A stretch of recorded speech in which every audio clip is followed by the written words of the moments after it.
Good morning, good afternoon, good evening. Welcome to another episode of the Blacksmith Friends for me, Robert. With me, Pete. Man, like Mo.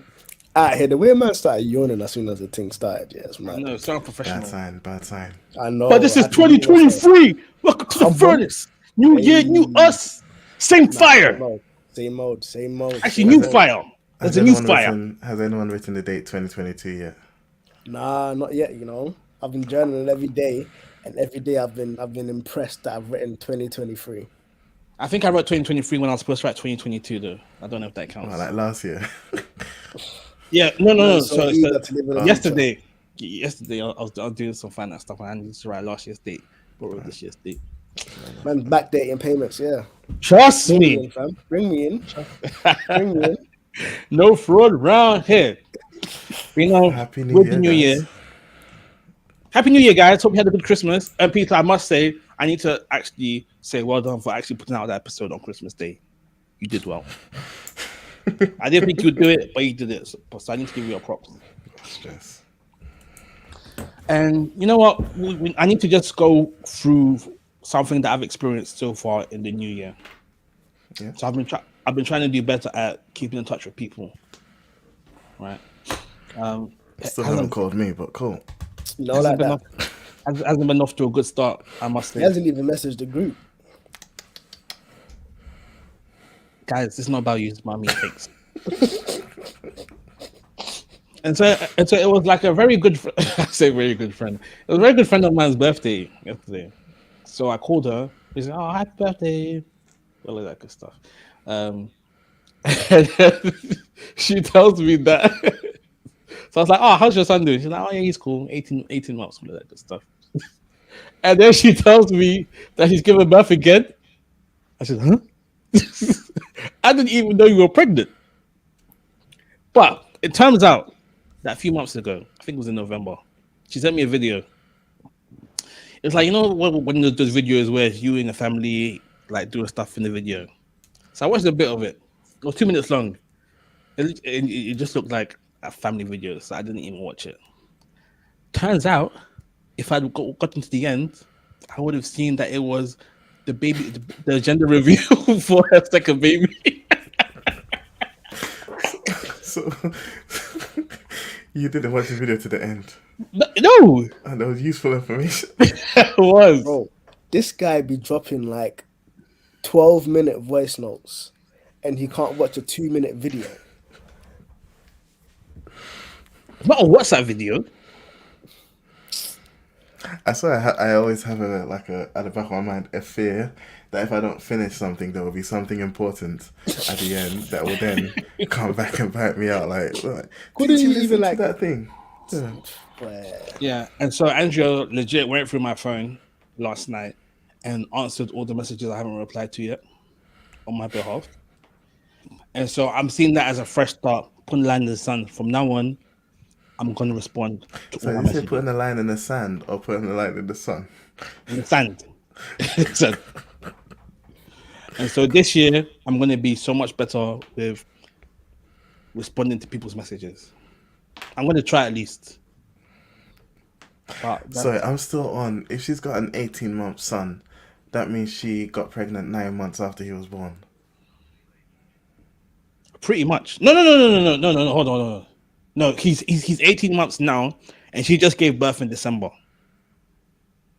So Yeah. So About 7, 8 9 months. months. Yeah. Yeah, after. Wow, right, okay.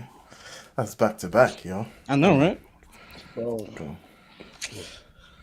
Oh yeah. So Do I know this person? yeah, you might know. Yeah. No names. That's okay. You can't edit this one out because it's live, bro. No, but it's not nothing crazy. No, it's not someone from uni. It's like a friend from my personal life. I don't know if you met her. I think you met her at one of the poetry things that I used to do. Because I have an idea. I think I know who you're talking If about. anything, but just I'm drop not the sure. name in the chat because the chat Yeah. is the thing. Wait, who do you think it is? First letter of the name? I don't know the first letter of the name, but this. If I say it, it might give it away completely. Did they have anything to do with anyone that was on a talent show? No. Okay, cool. Like we don't talk no more, boy. Right, that We makes don't talk sense. no more, boy. That makes sense. Cool. We don't talk no more. Cool.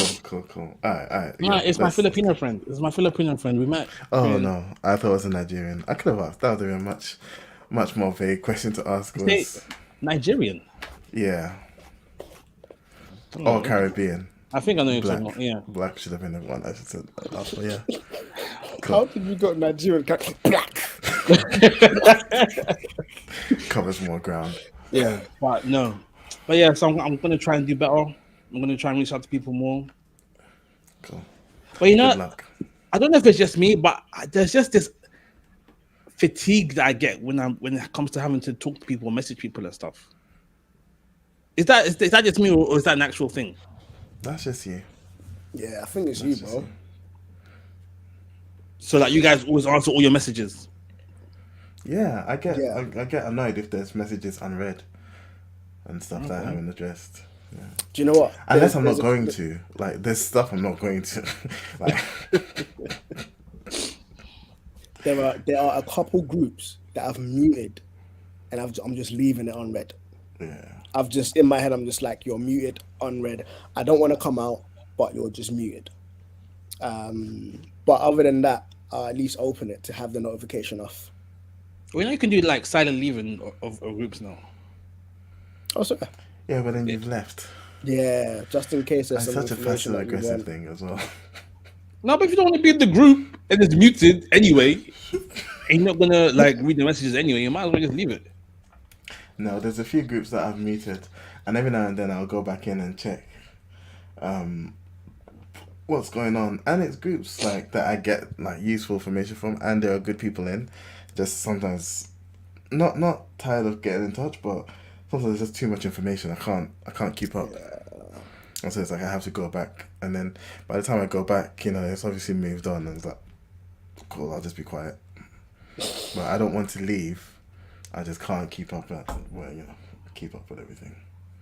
Okay, fair enough. Cool. Well, I believe Mo's in our hot seat. Oh, wow. Cool. Want to go first, Peter? We need a sting for like sorry not sorry. Like What? a theme song. Like a jingle. Sorry, not sorry.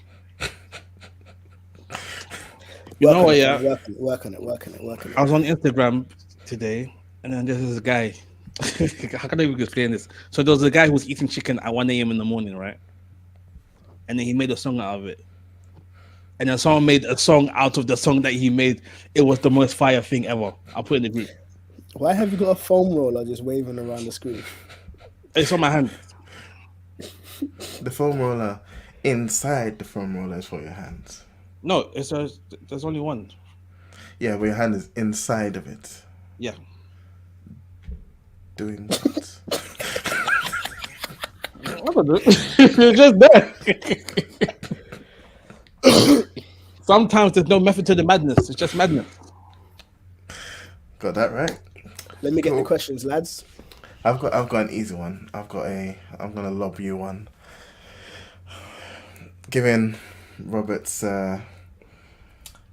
pipe dream of being more responsive this year, is there anything you're gonna be doing differently this year?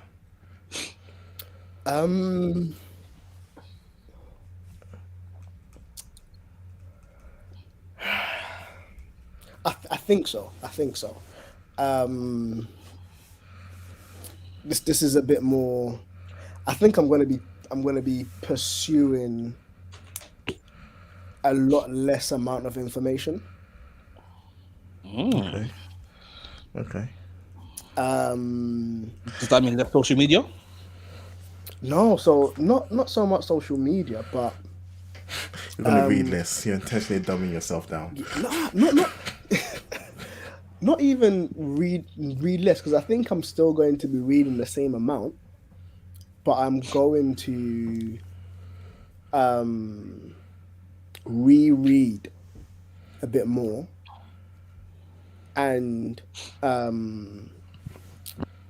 narrow the scope of my reading. Okay. But within those narrow areas, read broadly.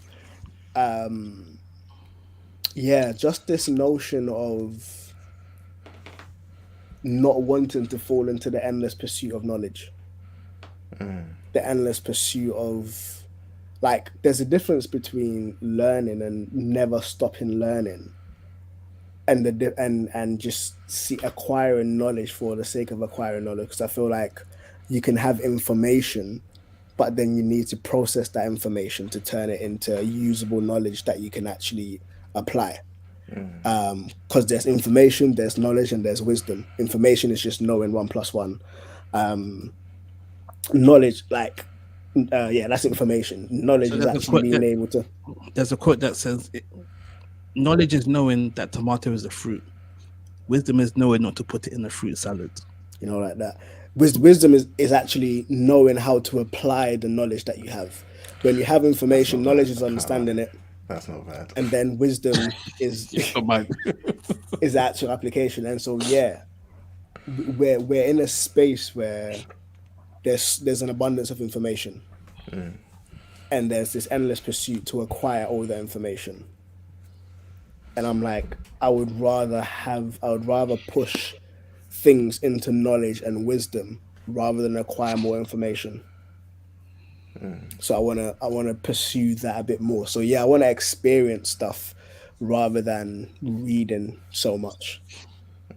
So yeah, I'm gonna shift it to conversations and more application rather than just sitting down and reading books. We'll see how that goes, but yeah. That's dope. My question. Okay, so this is a 3-part question. Bro, you look amputated. I need to put it down. All right, 3-part question. Part 1.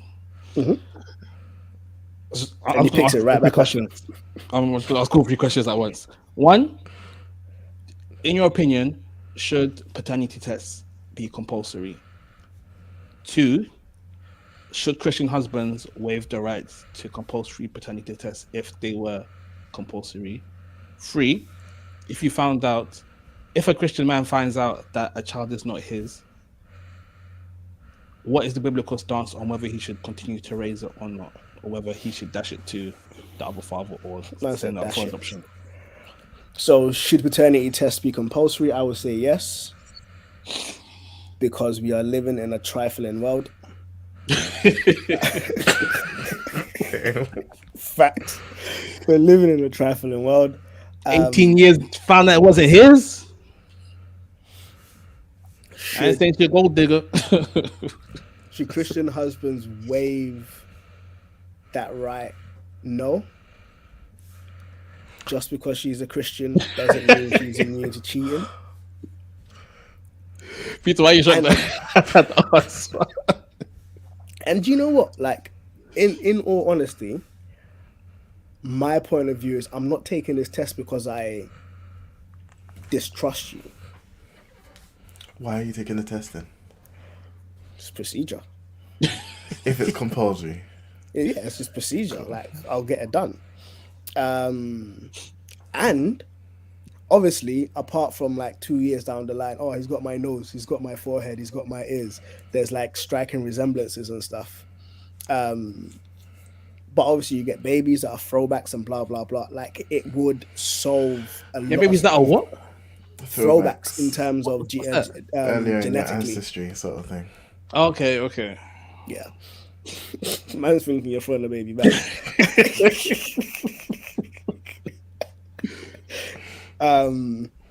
And in terms of, so yeah, I would say still, I would still go for it. It's not a case of like you cheated on me or anything like that. But unfortunately, Christian couples do cheat. Christian couples do find themselves in situations where a child might not be the father's. And so just because you're a Christian couple does not mean you are immune to these things, unfortunately. and literally it only takes one night or one unprotected sexual like encounter for a lady to get pregnant. And so yeah, it could just be a bad mistake and then it happened. And I'm not so yeah, like is no, unfortunately it happens. So yeah, I would say yes, let's do it. Cause there's a bag of man paying child support and raising kids that ain't theirs. Jeez. If you're Christian or not, I'll still yeah, just do that. Peace of mind, you're good. Bro, I know man them. Social workers try to get involved, like the whole 9 yards, and you weren't his. Like his name was being dragged up in court and that, and then the kid wasn't his. So yeah, I know what it could be like, and even if like yeah. And the last one, if you find out the kid isn't yours, should you still raise the child? I'm like, yo, that is entirely up to you. That is entirely down to your discretion, your faith, your relationship.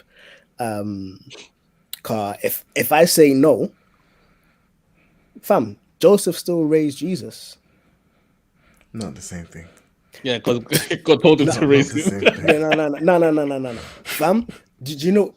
And you know, to be fair, an angel had to go to Joseph, because it would have been a madness. But the thing is, yeah, like I was thinking about it. I was reading through Luke, and I was thinking about it. Yeah, I'm like, Elizabeth got pregnant. She was in like her second trimester, I believe. The angel comes to Mary. Mary leaves to go see Elizabeth, stays until the baby is born, comes back pregnant. You were gone for 3 months. You come back to the house pregnant, and you expect me to believe it was an immaculate no. No, but you have to understand. Joseph didn't believe. He didn't. Like he didn't. Despite Mary being good, he actually didn't believe and was prepared to divorce her. To bounce. And the thing, when I was deep in it, I was like, yo, this timeline, I'm like, Joseph, I hear you. This timeline don't add up. I hear you. That's 3 months unaccounted for, bro. That's 3 months unaccounted for. I know you went to the high priest's house and that, yeah, but you're moving mad. You came back 3 months pregnant. Nah, you're moving mad. And so, yeah, an angel had to come to my man. But, humanly speaking, even with the angel coming to Joseph, given the time and the implication, it still had a consequence. In that Joseph can't say, yo, this is the Son of God. He had to hold it. He had to hold it. He had people thinking that his wife was loose, and he had to just be like, It's either that your wife. It's either that your wife was doing something mad when she went to Elizabeth's house, or you were moving mad. And he had to hold it. And so, humanly speaking, he still had to hold it. He still had to navigate that. The Pharisees dropped the line to Jesus like, yo, we know who our father is. You know, like that. You know, and you're also like, you're a Samaritan and you have a demon. Where it's like, yo, like you were born out of wedlock. You were conceived out of wedlock, should I say. And so there was an implication, and legally speaking, with Joseph still taking on Mary and Jesus, he was affirming Jesus as his son. And so he had taken on that responsibility to be like, yo, I'm going to raise you as my child, as my firstborn child. So with that story in the Bible, shouldn't that mean that all Christians should take on? No. It's not even my question. Sorry. No. It doesn't mean that. because again, this in like off the jump is a unique circumstance in that angel came, bro. Unless an angel comes to me, my wife, nah, dead. Two instances in the Bible where I'm like, if it was me, I would still say no. Abraham, when God said, kill your son. And then Joseph, when the angel said, I was still be like, oh, but even the devil can come as a, can make himself appear. Facts. Straight. Facts. So yeah, so I would definitely say weigh the implications of the decision. Yeah. Obviously, if it's a case of it's a fresh relationship, this is the first child, implications will be much less. But if you are like 10 years deep or whatever, there's other kids involved, and then this one isn't yours, implications are like it's much worse. It reaches a lot more people. Like your lives are a lot more integrated at this point. And so there'll be a lot more things to kind of work through. So I would literally say, yo, it's a case by case situation. Okay, so what would you do based on where you are now in your marriage with your children? Firstly, God forbid. Yeah, God forbid. Touch wood. Fam. Touch what wood? Fam, touch the cross. Which is wood. But the thing is, yeah, I think in my unique situation, having already had a child, having 2 more children here, 3 children, like I would have to work through the sense of betrayal.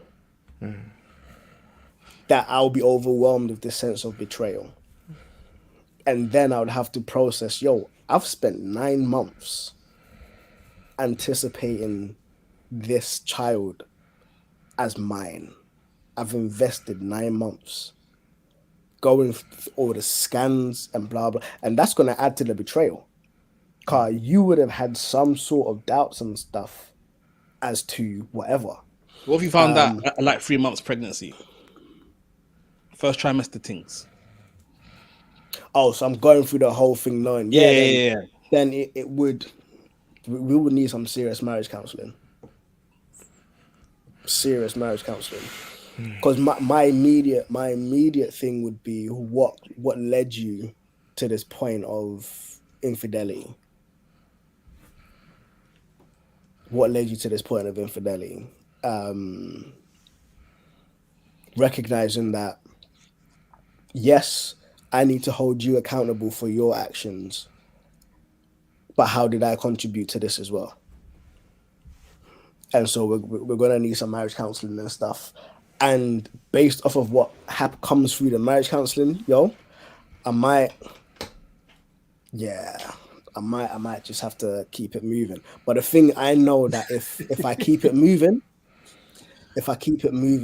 I doubt I'm going to get married again. Like, it's just going to be long trying to navigate all of these things. And I know that for me, that's just going to be long. That I might end up backsliding if I don't get married again. It's just long. So yeah, I don't ever hope to be in that situation.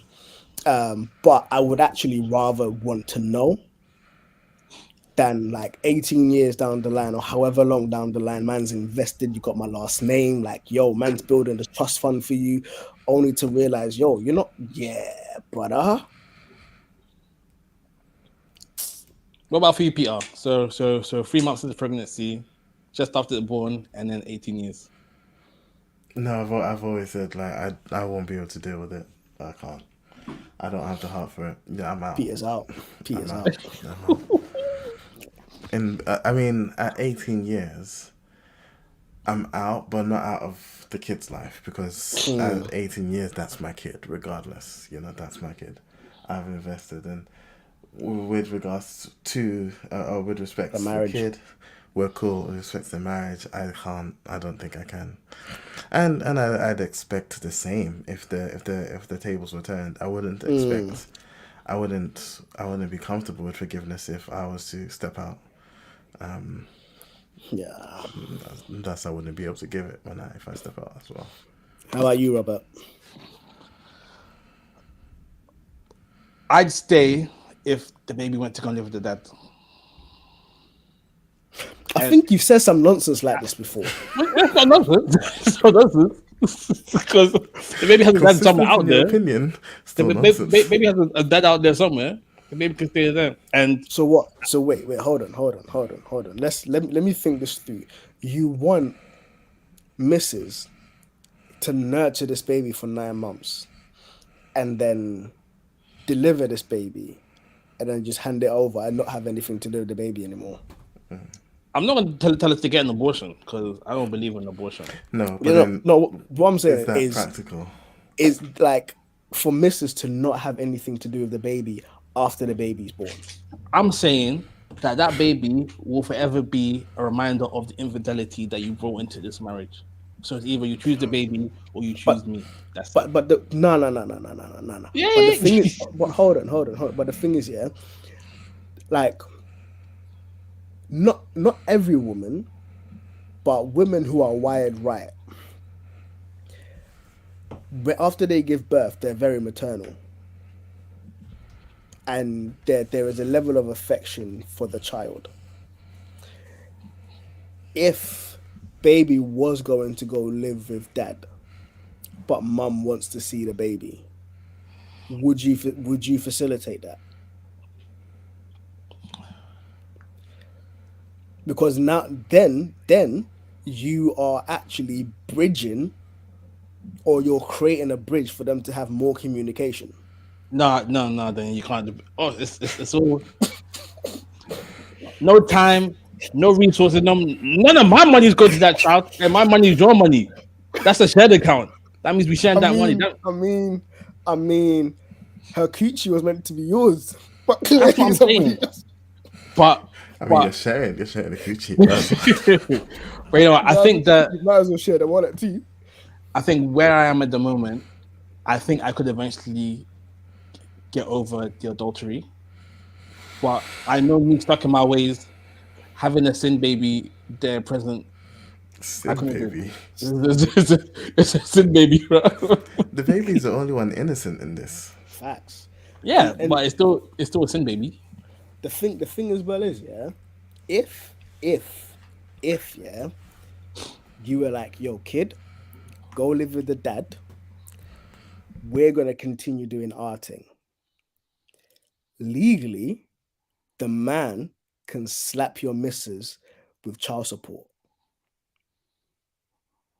Not if he's earning more than she is. No, regardless.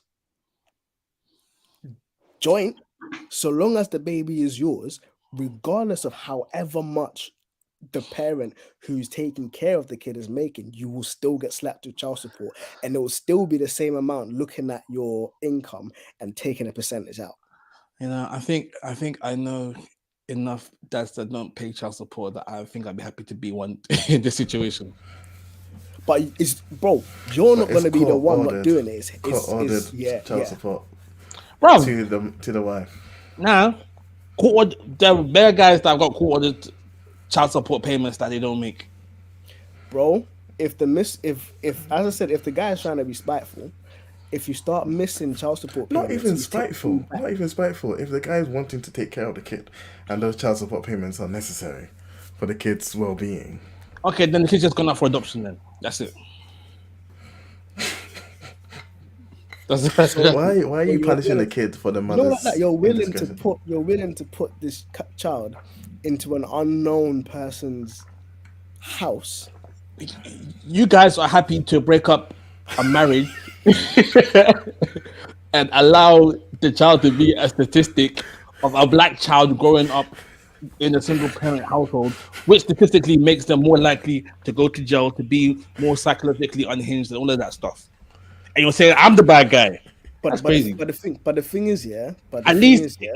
if they go to the system, they at least have a chance to go to a good No, family. bro, have you seen the statistics of the systems? I said there's a chance. Didn't say guarantee. Because the thing is, yeah, if we split, at least the child that isn't mine is still with its biological parent. But then you still have to pay child support anyway. Then I don't. I may pay child support for my children, not for that one. yeah, but then that money will go towards that one as well, though. I don't want no money going towards that one, so you can go up for adoption, bro. Bro, you're punishing the kid because your wife made a mistake. I'm not punishing the kid. You are. The kid. You are punishing. I the kid am. because your wife made a mistake. But in all honesty, it may be crazy to say my marriage is more important to me than the child that isn't mine. That was born out of sin and adultery with my wife. Bro, even though the child isn't yours, the child is your wife's. Are you going to stay with the wife after she's given birth to this child, though? That's what are you talking about? If I don't, bro, you can't punish the child because she messed up. Bro, by you leaving the marriage, the child is being punished because it's going to grow up in a single parent household. It isn't. I'm not punishing the child because I'm not throwing the child into a system with so many gaps, so many loopholes, so many ways in which this child can get, like, bro, it's mad. Like, but you are depriving the child of having a father in their life.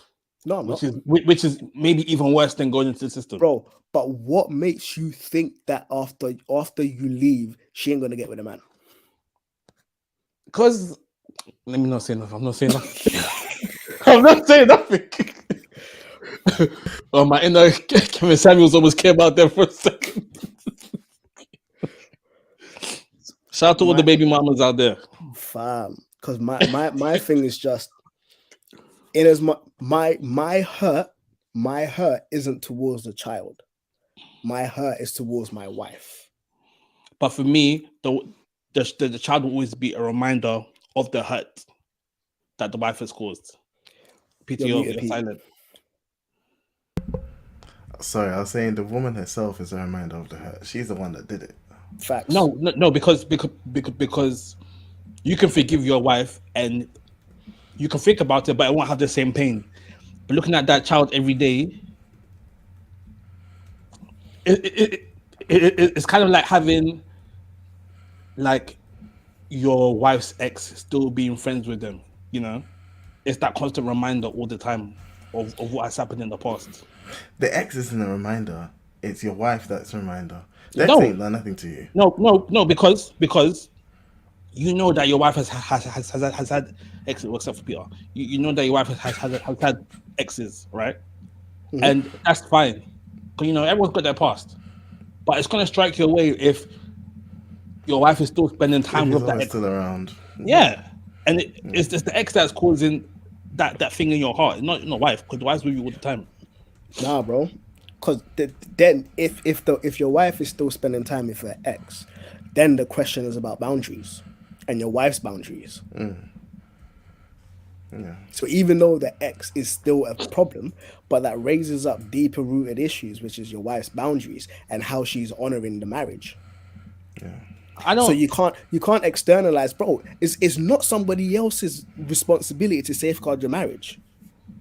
100%. It's your responsibility. Is the two people who are married is your responsibility to safeguard the marriage. And so if you don't put in proper boundaries, I can't blame somebody else. You're the person who messed up. You're the one who's married to me. You're the one who took vows. This child didn't do that. This next one didn't do that. What I'm saying is, even if you do have boundaries, there's always going to be that doubt at the back of your mind because they've had this, they've shared this before, so it can be happening again. And just having them in that proximity, you will always have how you have that in the back of your mind. Yes. And so a healthy boundary would be, don't talk to my man no more. Keep it moving. Yeah, but we got the same church. Fam, Yeah, we've been here 35 minutes, mate. Yeah, we're gonna keep it moving. But yeah, What have you got the same child? What are you gonna do? What have you and the worship team together? I'm moving. We're going to a different church. Are you mean? No? I know we need to go choir practice. Nah, fam. Nah. And in the same way, I'm moving away from this sin baby that's been called from the infidelity. Nah. Anyway, Boundaries, yeah. We can agree to disagree, but in Jesus' name, we're gonna there'll be no disagree that one, adultery, yeah. no babies that are not In ours in our Jesus' marriage. name. Amen. In Amen. Jesus' name, on either part, on us and the white either part. In Jesus' name.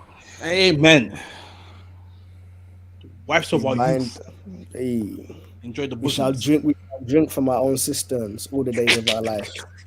Come on. Slurp, We slurp. didn't need the sound effects, but Adds we to the ambiance. we vibes with it. All right, so I want to talk to you guys about something. Right, it may seem silly, but I've actually been thinking about this for a few days now. Right, why is Peter shaking his head? It is silly, and it's gonna still be silly. It's not silly. It's not silly. Well, it's a bit silly, but it's not silly. So I remember I was listening to a podcast when I think it was just you two actually. I can't remember what you're talking about. You're talking about something. And Peter said something along the lines of something like a real man stays with one woman, something along those lines. Alright. And I was just thinking about that. And I was just thinking about Andrew Tate, bus case soon, bruv. And I was just thinking about well, what does bus case mean? bus He case. got arrested, didn't he? No. Yeah, you got arrested. Yeah, what does bus case mean? Bus case. As I in, mean, sorry, he'll have the case charges and be free. Why? Why should Free the man them, free the top G. Free the man them. Free the top G. Why? But the producer.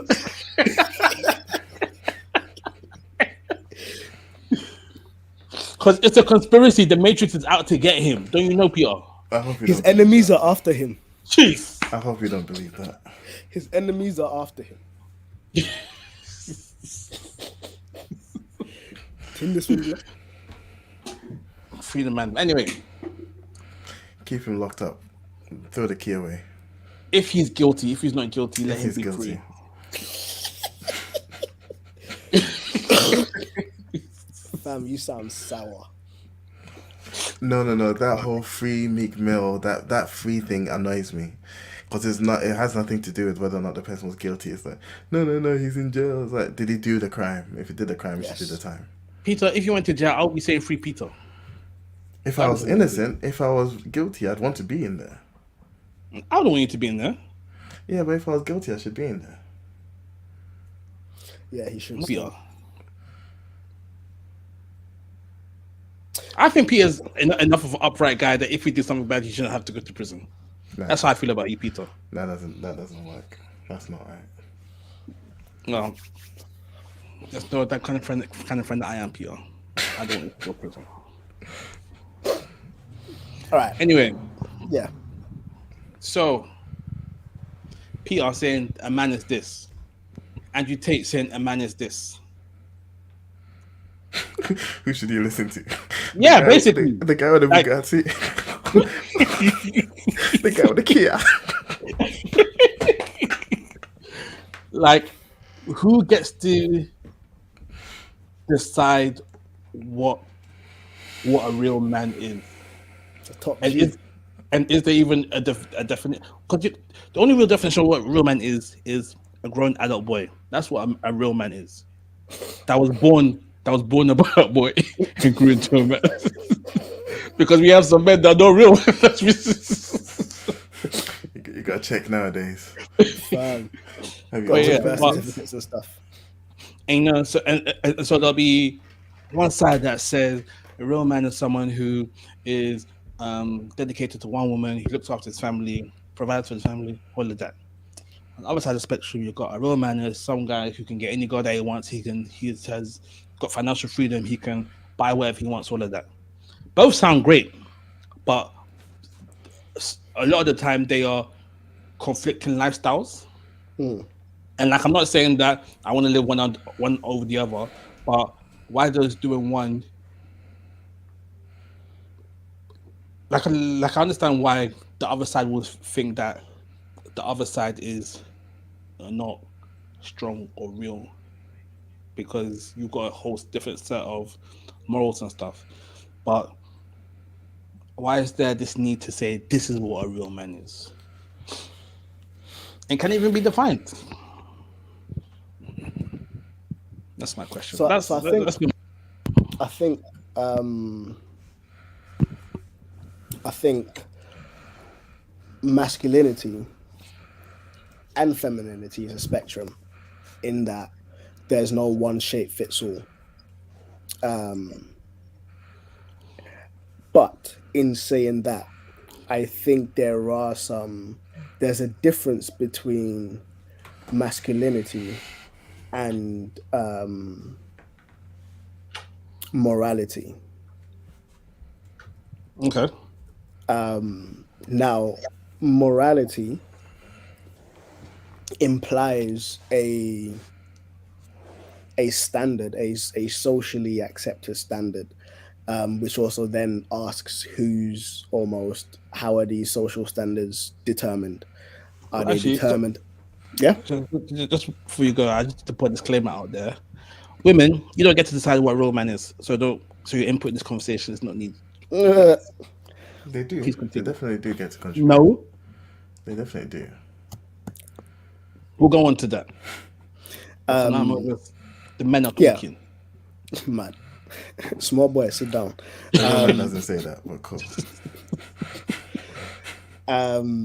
Yeah, masculinity and femininity is a spectrum, in that there's no one size fits all.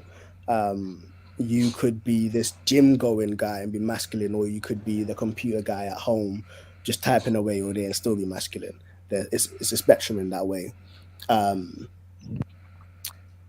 In terms of like how you engage with masculinity, and exactly the same with femininity. And what we're talking about now is almost more of a sense of morality, or a sense of how you engage with the world as a result of that. And morality, what I'm trying to argue is the morality and the lifestyle that we are advocating has been determined by a divine being outside of us, and we are subjecting ourselves to his standard, what he has determined to be the standard to which we ought to live by. As Jesus said, for this reason, God made them man and woman, male and female, husband and wife. And that is the standard that we've subjected ourselves to, in that one man will have one wife. And we will love our wife as Christ loves the church, that we would love her unto death. We would wash her in the word and present her to ourselves without blemish, that we are dying to ourselves that we may love her more and more daily. And that arguably is a much harder challenge than just hitting and run multiple different women just to show that you have sex appeal, arguably. And so It depends on how you're arguing that point. Because yeah. From a worldly perspective, because it's not easy to smash 100 women, you know. I mean, It's not easy.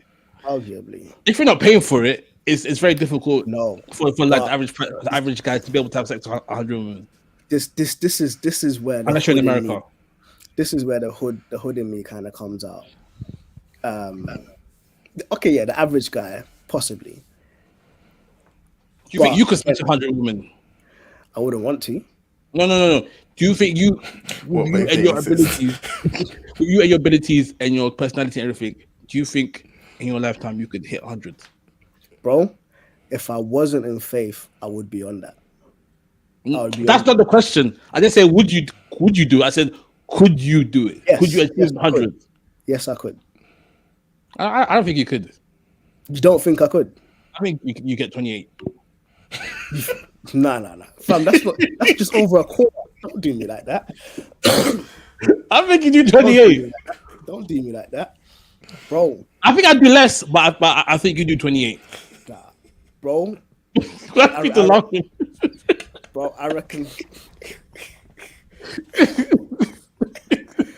I was gonna say something, but nah, I won't say it. How can you split it into 4 and just give him over a quarter? When he said confidently that he can. I think that's generous. Bro, do you know what? Yeah, before I came to faith, I was moving reckless. Are you a high value man, Moses? Oh God! Do you know what? If again, yeah, again, the lifestyle that I am living now is totally different from the lifestyle that I was living before I came to faith. And so right now, from the world standards, no, I'm not a high value man because man's still renting my house. I've got this 307 outside. It's not even like it's an 07 plate. Like, Which of no, the I'm world not. standards are useful in the light of eternity anyway? But if these choices, the way that I'm living now, arguably every step has been one of me responding to something that I believe God is calling me to do, which has led me to this point. If I wasn't in this place, I know that the trajectory of my life would be very different. The trajectory will be very different. And so, in accordance to the world standards, no, I'm not a high value man. I'm not. And so, in terms of, So how you getting 100 then? Because my trajectory would have been different. I don't know if that's enough. My trajectory, bro.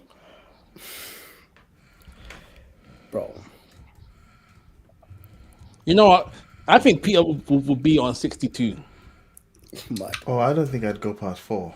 And I I think was that about to say, I don't think Peter would have gone out of double I don't digits. think I'd go. I don't think I'd. Yeah, I definitely wouldn't. No. Peter would go 62, and most of his will be white women. I believe. No. If we're trying to get 100, that would be a strategy. Bro, nah. My 100 would have been white women. I can't lie. Fam, man would just go up to the sticks. Go up to the sticks for 2 weeks. Come back with 25.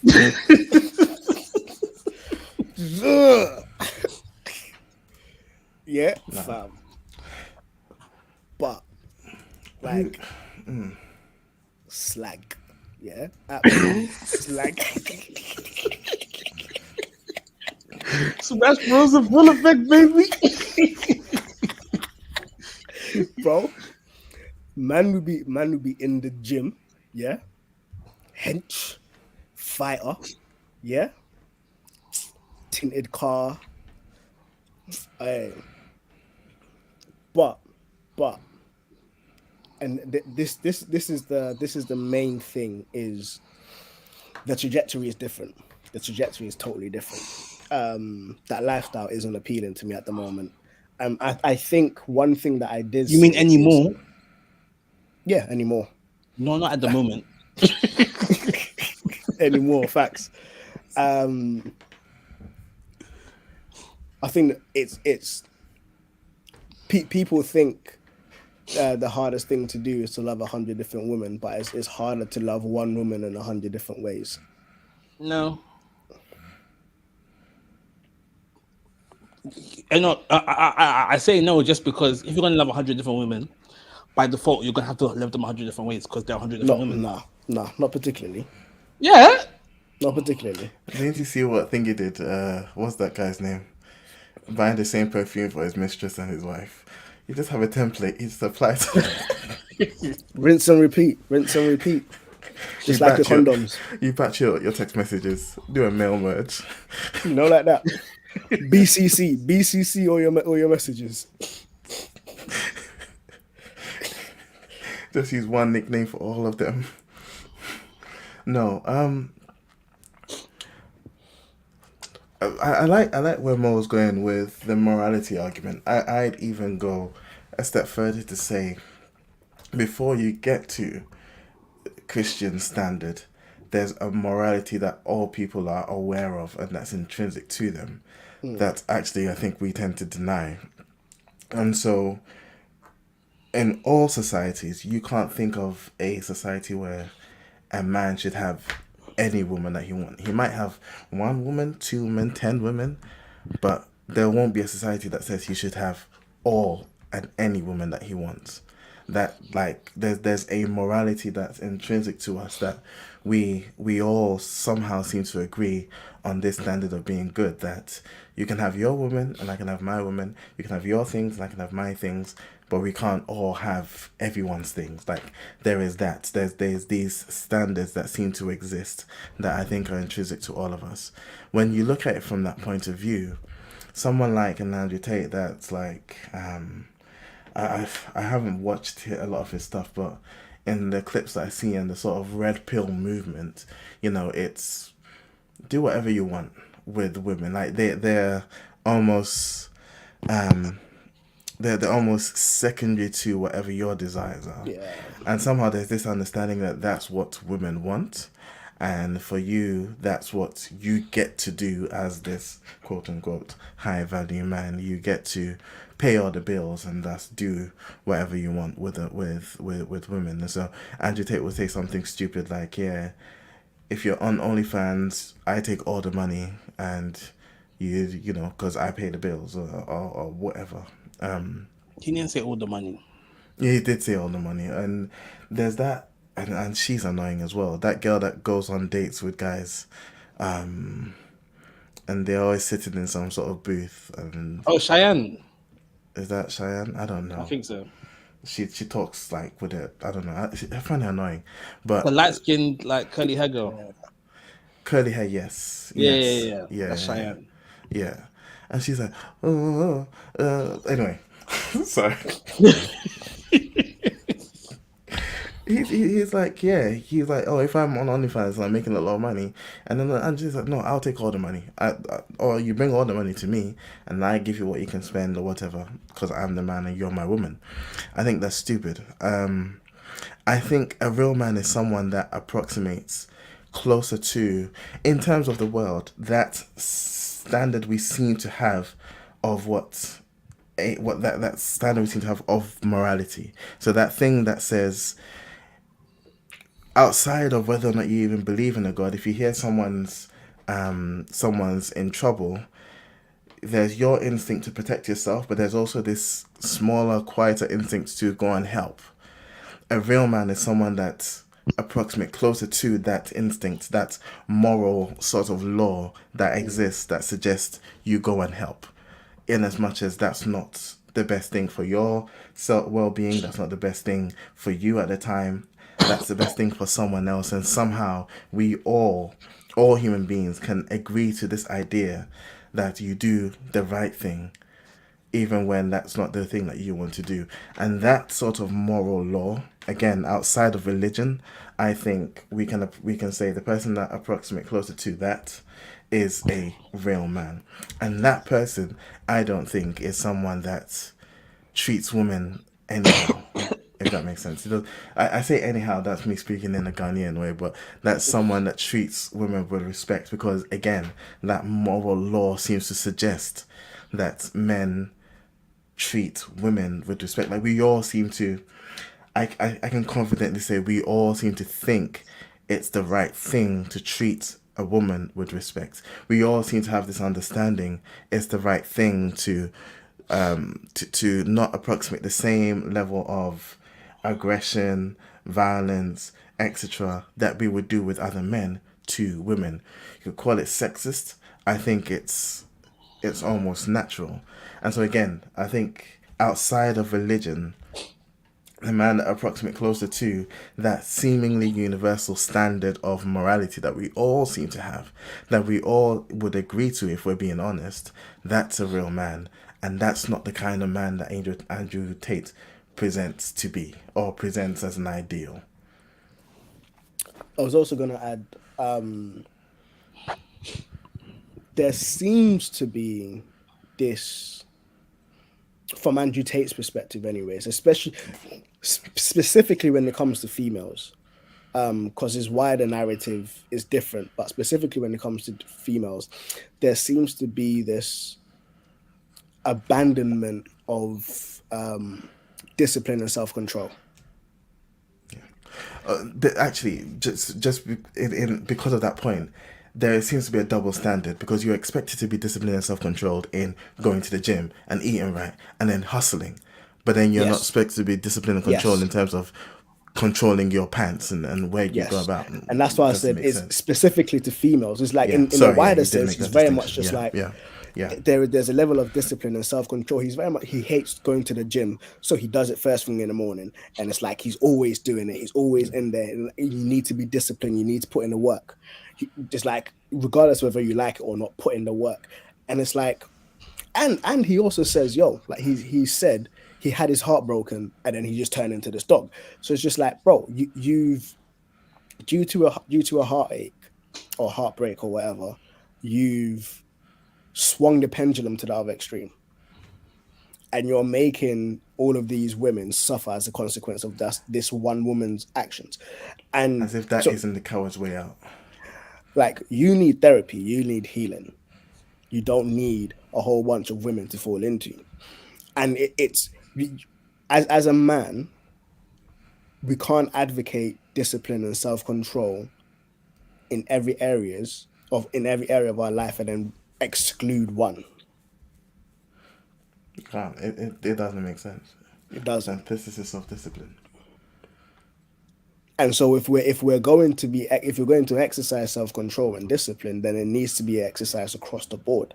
And we can't be self-indulgent when it comes to our sexuality, just flagrantly, without having any sort of boundaries and borders.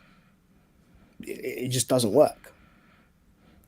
And so again, it's like, as we said earlier, where it's like, drink deep from your own cistern.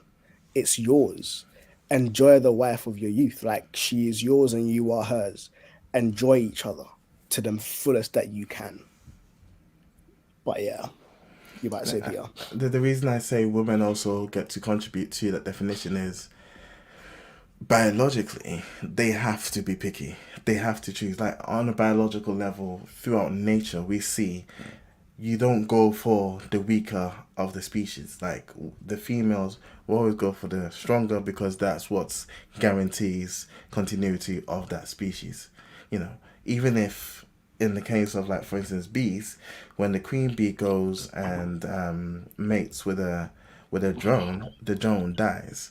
But that drone, in having the opportunity to mate with the queen, has proven himself to be the fastest drone there is to continue that species. And so you can't, the ladies get to define, because the ladies have to biologically be choosy to ensure the continuity of the species with the best genes.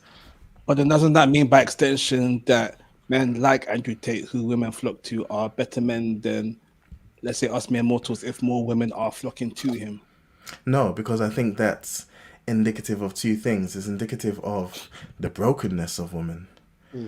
To want to be second. You can't say women choose, and then when they choose, say they're broken. because they're not choosing the best. Look at it. No, and so this is the thing. That's why I said it's two things. No, that's why I said it's okay, go. Okay. One, the brokenness of women, and two, the misunderstanding of what a real high value man is. So women don't know what real value man is, which is why I said they shouldn't. Don't. Broken women don't. Bro, you shot yourself in the foot. No, you know how crazy you sound, Peter. You sound so crazy right now. I don't think that women have or should have a like as much of a say in this conversation. Even in the examples that you use with bees, that decision is purely on instinct and like procreation in the most efficient way. But when it comes to humanity, that is no longer the case. There are so many factors. It's no, because right now, girls girls will literally just have, well, not just girls, but like people are having sex for the sake. Oh yeah, I like his face. Let's go have sex. Like, But is that's that it. right? Is that right? No, it isn't. But what I'm saying Yeah. is that there are so many factors that in the animal kingdom may not necessarily be considered. And I focus on the biological. However, there are also factors like providing a stable home for your family, for the kid to grow up in. We understand statistically, children that grow up without a father figure, without a mother figure, with a broken home, are statistically more likely to go down the darker path than those that do. And so, in defining this high value man that women should go to, you're looking for that. You're also looking for a man that will be present to be a part of your woman's life. Now, one of the things that's become a mistake is we just think that's financial. And so you have people that will slap on child support for 18 months and it's some exorbitant amount because you're taking care of me and your baby, Yeah. and think that that is enough. And we know that's not enough. Statistically, it's proven it's not enough. And that's why I said it's not just the fact that the fact that women are flocking to him does not say that it's not an indication of what is right. It's a symptom of what's broken. But my question is, why do you get to then choose what is right? And that's why I was saying, that's why I placed it on outside of religion, because we haven't even got there yet. On this universal standard that we can all agree to, this intrinsic moral law that seems to be present in every human being. That's why I can go to that and objectively say that would suggest what a real man is, and women aren't going for that. I don't think I would agree. Because by my estimation, there's a lot of brokenness in women. I think that And men, but yeah. it feels like there's a lot of, I don't want to say false morality. Yes, I think that in the world there is and has always been false morality. Like there's the ideal of morality that people say that they stand by, but then there's what is reality in real life. I'm not talking what they say they do. I'm talking what we seem to know we should do. I'm suggesting there is a standard of morality that all human beings are aware of and understand they should obey, but actually end up not obeying.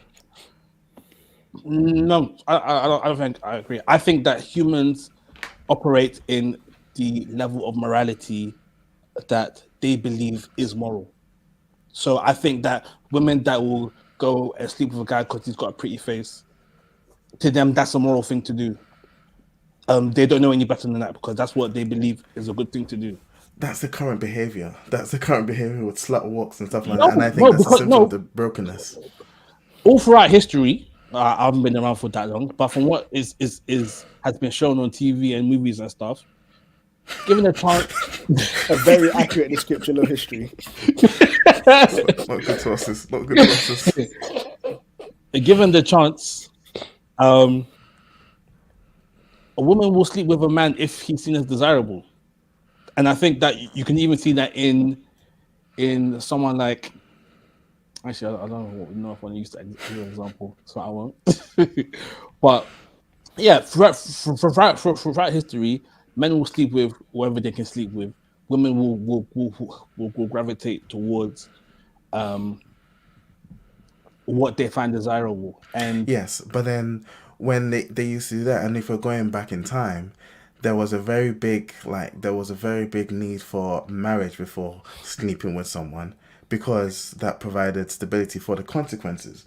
Now there's a lot more. Then there are also laws less against consequence. that because people were not conforming to that anyway. What do you mean?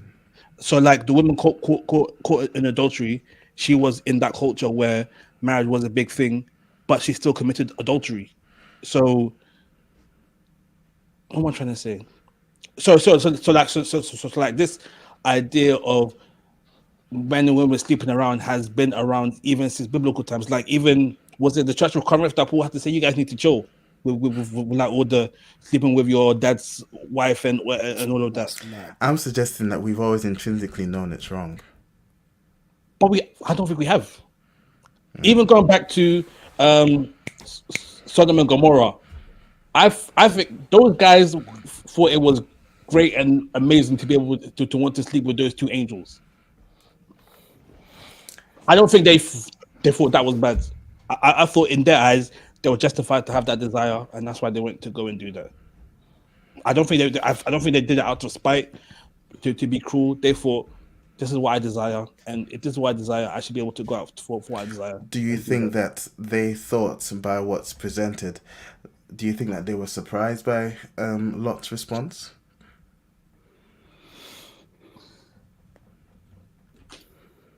I don't know if they thought too deeply about it. I mean, they wanted lots.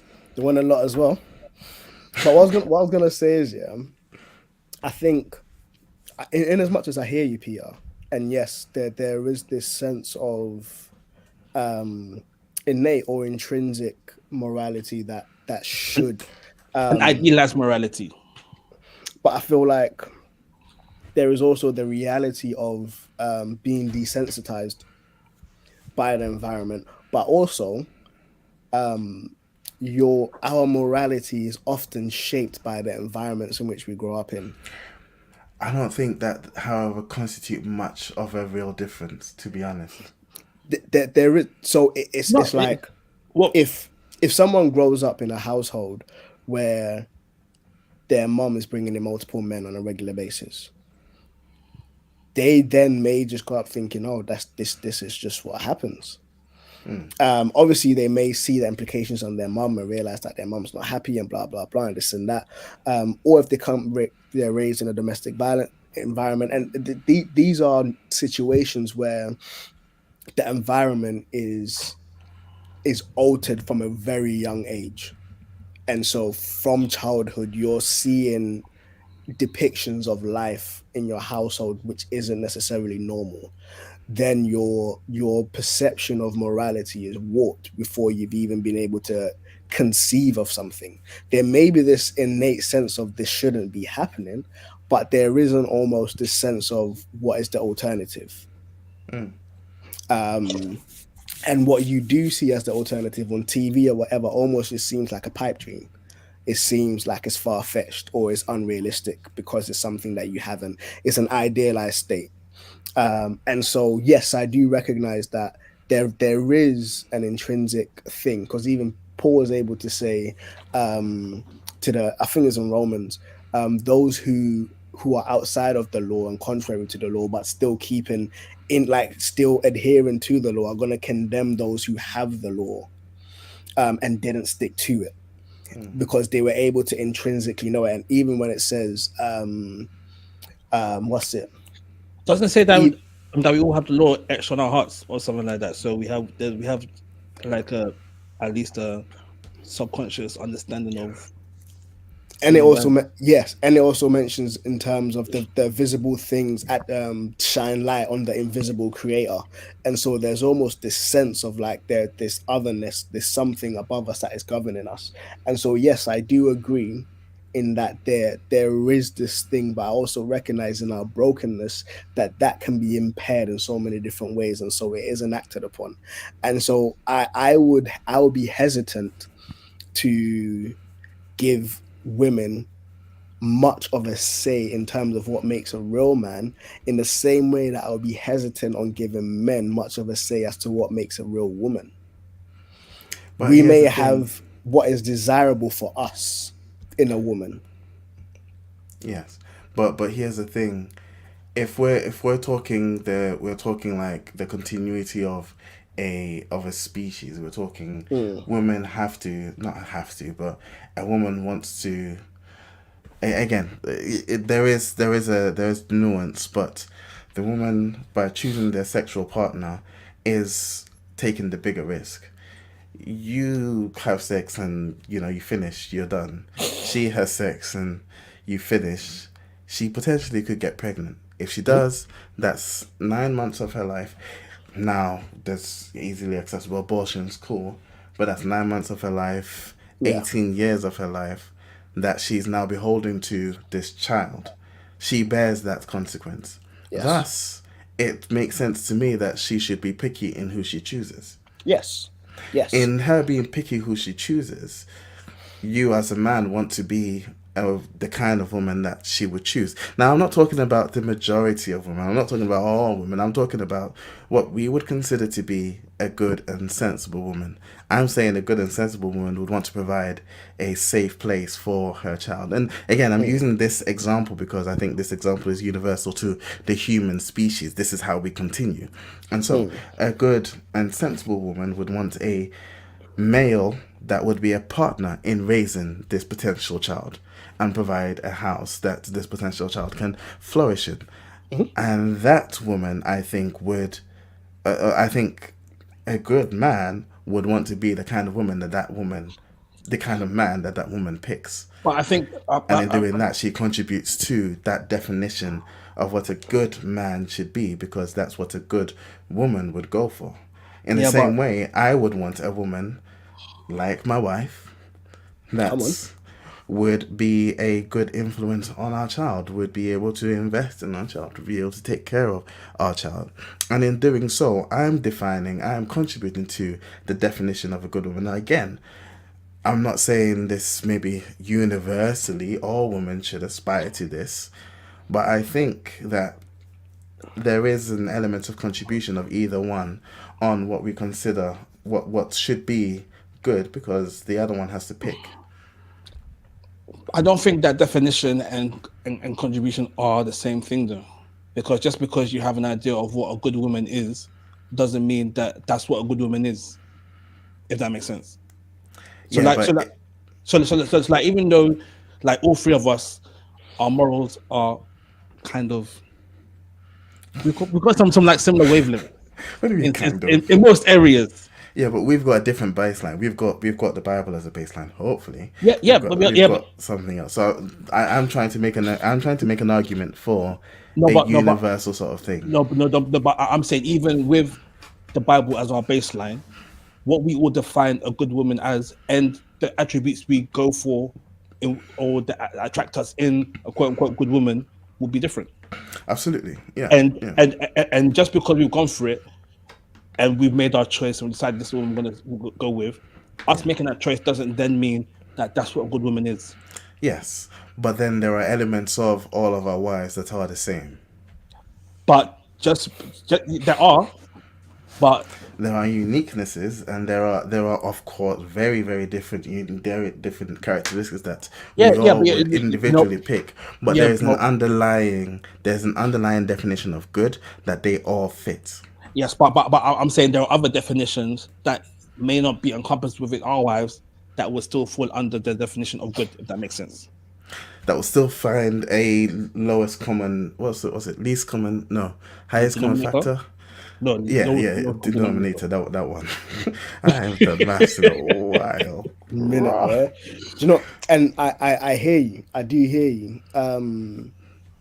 There are some base qualities. There are some base qualities that are desirable in a partner, like emotionally available, like a random one, emotionally available. No, now, that's a hard one. Pick an easier one. No. Pick an easier one. No, emotionally available, but emotionally available to Peter might be different from emotionally available to me or to you. Emotionally available to Peter may just be, oh yeah, how's your day? Yeah, it was cool. Yeah, it was fun. This and that. Cool. Boom. Like, ting done. To me, it may be, now you pick up every time I call you. you know like that. Like, you're an abuser, bro. Like, and again, it's like there's the baseline, but then there's almost two different expressions of it. And so, and this is where the nuance kind of comes in. And again, like freedom of choice, free will, where God has given us the ability to choose, where we may value X over Y or Y over X. And this is where the nuance kind of comes into it. And I think the danger of a widely defined or a defined notion of masculinity or femininity by the other gender is that there will be. I will advocate for what I desire, not necessarily what should be a baseline. So I may be like, yo, femininity, back off. If you ain't got a back off, you ain't feminine. If you ain't got back off, back off. But we know that that is not the definition of femininity. Yes, but then that's so we have to look for a baseline. We have to look for a if I guess maybe what I should have said is if we're contributing to anything, there has to be a baseline that we understand that we are targeting or that we can take notes from. And I think what I'm trying to say. But the baselines were always like subjective. The subjectivity makes it so. From a subjective perspective, men most likely will have a different definition of what is desirable in masculinity than females. I guess the question there is what's important. Is the important what's important is the masculinity that men consider real masculinity important, or the masculinity that women consider real masculinity that's important? It's the third option. Mm-hmm. It's the masculinity that women don't know that they actually want. Misogynist. So someone gave me a good example. It's crazy. Someone gave me a good example. Someone said, you know, like super bodybuilders, big muscles, like super strong. That's appreciated by other guys. It's not for the ladies. That's for other guys. Bro. And so the question then is, and then you understand why it makes sense that some of the steroids you take to get there, you know, you're strong up here, but not in the other arm. That's important. You know. Yeah. And so that's what I mean is that okay, you want to say that women don't have a say in this, but unless you are, you know, an alphabet person, I think a woman's opinion is important. So I'm saying I'm saying a woman will say she wants you to be in touch with your emotions. Be in touch too much, or what she defines too much, she's gone. Even though you're what you said you wanted. It's what she defines as too much. Again, there's that nuance and there's that thing. But she might go, and then the next woman will come from and be like, this is the right amount for me. But then I guess we can all agree that no one wants you to be a robot with no emotions. No. Some do. Some women want you to choke them and pump them up in that. That's not emotions. Girls like the guy stoic, but then they want to be the only ones that the guy will cry around. Which is not a bad thing. And then they call up their versions and be like, yo, the guys on my shoulder crying. Look, let's stop using some of these terms. Toxic and all of this. It's toxic femininity. Terms for nonsense. Toxic femininity. What I'm saying is we're almost at like an hour 20. Yeah, we literally are. The toxic topic. But it has to be. It's a community, and we need community to survive, and so there has to be some overlap. But I guess when Robert was saying women aren't allowed, but Peter was saying women are allowed, I think I'm more inclined with Peter after all of this conversation. But from the perspective of the female's perspective cannot be the dominant perspective of what masculinity is. Fair enough. It cannot be the dominant. Yeah. But you know what? I think that the problem is if you allow a woman to have her say. No. You need to structure your sentence. It sounds crazy, right? But if you allow yourself to be swayed by what a woman says, then you'll be swaying forever because every woman is different. Even one woman, her opinion on something can sway 10 times in a year, and so you'll forever be chasing an ideal that Dude, you're speaking in But such that's generalities, man. yeah, no, but here's the thing, yeah. But that's if your standard of evaluation is external. If you do Even. not have an internal grounding. So, for example, if there are a bunch of different martial arts in the world, every martial art will have a different form. If you're just trying to do martial art for the sake of doing martial arts and you walk into a different gym every day, there's going to be a different form that is presented to you on a daily basis. And so you're not necessarily going to know what is right form, what is wrong form. But if you're like, yo, this is the gym that I want to train at. Now, even within that gym, there may be different instructors who will have slight nuances in the way that they do things. One might prefer you to kick this way or lift your leg up a bit higher. Another person might say, oh, nah, like your kick's okay. But in terms of the fundamental kata or whatever it is, there's unity in the way that they understand the kata. But there may be differences in the way that they want to see it fleshed out. Now, you can either succumb to that, and because you've come to this gym, you're learning this kata and you're learning from these people. If you're going to disregard whatever they're saying, then you're not going to learn this martial art. But as you get to develop it, then you're able to almost understand the way that your body works within this martial art and do things that is a bit more akin to you. And so in the same way with women, with every single woman that you meet, it's like a different dojo. And they're going to have, it's a different dojo and they're going to have different things that they want to work with. But the more that you get to train, the more that you get to understand your body, the way that you work, the more that you get to recognize, nah, you know what? BJJ ain't for me. It might be boxing. And then that then narrows the scope of what you're looking at. And then even when you're looking at boxing gyms, you might recognize that, yo, this Mr. Miyagi done, I'm not on this wax on, wax off stuff. I'm just trying to punch up people.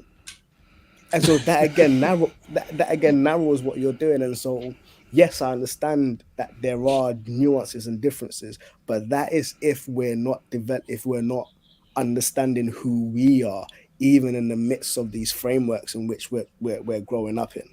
If that makes sense. And with that, I actually even want to then bring it down to the truth, because there is a truth.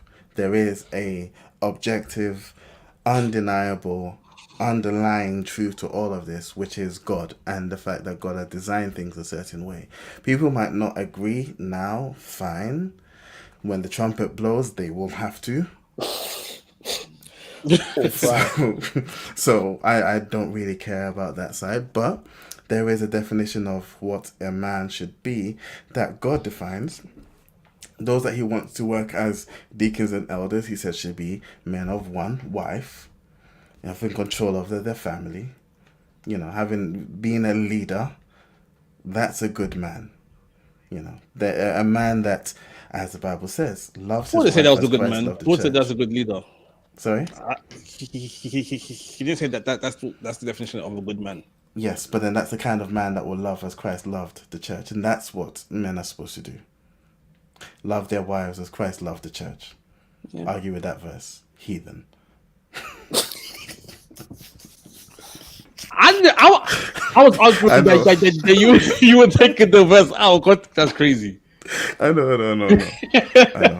And that's where ultimately I think Andrew Tate, all of these red pill nonsense things are just ending up being perversions of broken, sad men that have been hurt and didn't know how to process their emotions and like, oh yeah, no, I'm not gonna love again. I'm just gonna smash and dash. And okay, fine, do you? And when you get before the Father, 25 Bugattis. Yeah, and you get before the Father, see how fast your Bugatti takes you to hell. So, yeah. I've decided that we're going to have a part 2 of this conversation. You've decided. So Peter, how masculine of you. Bring some guests for next week. We'll have another men's forum episodes. Oh, allow it. Hey, try to see if you can get Pip on. I was even thinking you should get Pip on. I think it'd be good. Pip. Yeah.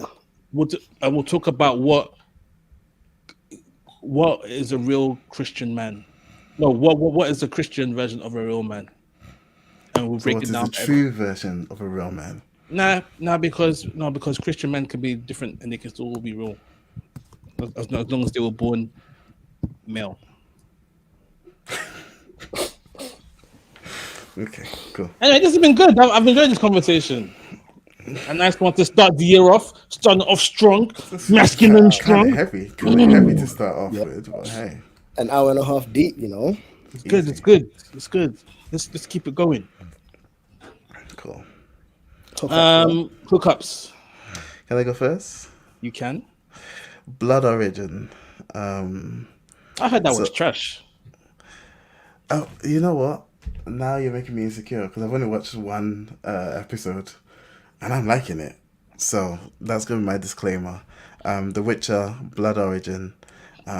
Yes, I'm one episode in. I mean, it's got Michelle Yeoh in it, and I think she's dope. But yeah, and I like the Witcher lore. I like the way they world build. I like the things that they're doing. So if it's wrong, I'll come back next week and I'll raise my hands and I'll say, "Yo, it was a stupid hookup." The Rotten Tomato score is less. I don't go by Rotten Tomatoes. I do. Rotten Tomatoes. Nah, I find them. I don't know. I don't go by it at all. I know it's. I don't go by the it's more critic score. I go by the by the audience viewer. score. Yeah, but I don't know. And if the I'm audience watching score is something, bad. I've never seen one this low before. I don't think I've ever agreed with a Rotten Tomato score on anything I've watched. Like the audience thing. I don't think Really? I've ever watched. Yeah. But you're disagreeable by nature. I don't think so. Case in point. I disagree. Anyway, yeah. The Witcher. I have heard that is rubbish, but I was always gonna watch it. So, The Witcher, Blood Origin. Hey, nah, that's mad. What happened? I'm looking at the Rotten Tomato score. Hey, Yeah, I'll go I'm next. more than happy to admit From what I've heard, don't watch it if you're a fan of the Witcher books and games and stuff. Doesn't don't matter if watch you're a it. fan of the series. No, well, I don't know, but Yeah. if you like the source material, avoid it. Okay. That's what I've heard. I don't watch The Witcher, so I don't know. Moses, would you like to go next? Mine is an album by an artist called Little Sims. Jeez. Yeah. Little Sims. Her latest project, she dropped it at the end of last year called No Thank You. Bro, bars. Is that? No. She's a British female rapper. Yeah, Was that with yeah. J. Cole? No, so it's an album. So this Did she one's do an anything album. with J. Cole? I don't know. Not in There's this. a Not British in this girl that one. did something with J. Cole. Yeah. kinda Not cool. yeah. Not her. But this one, Little Sims, No Thank You. Like the beats, the flow, the cadence, it's a lot. It's a lot. It's bare explicit and stuff though, so just be warned. Every song is explicit. It's okay. We're married men. We're used to the explicit. Hey. My hookup is a YouTube channel, Dear Modern. Dear Modern. Yeah. He's this guy that teaches people how to feng shui their rooms and stuff. Joe, I was watching that that's been today, you suggested know? to me as well. Yeah. I was watching that today still. Yeah, he's funny, and so it's like on his shorts, people will like show their room, and he will show them how to make it more balanced and stuff. Yeah. And then on the long videos, he shows how you can just make your room better by making small changes. But yeah, that's it. Shout out to Root for the intro outro music, Calvin Turner for the Audrey and Maze logo. Find us on Twitter at The Furnace UK, Instagram at TBS Furnace. You can email us at tbsfurnace@gmail.com. You can find us at soundcloud.com/Black Furnace, no apostrophe. On all good podcast websites and apps, the Black Furnace with no apostrophe. And that's it. So, this is the Blacksmith Furnace signing out. Blah.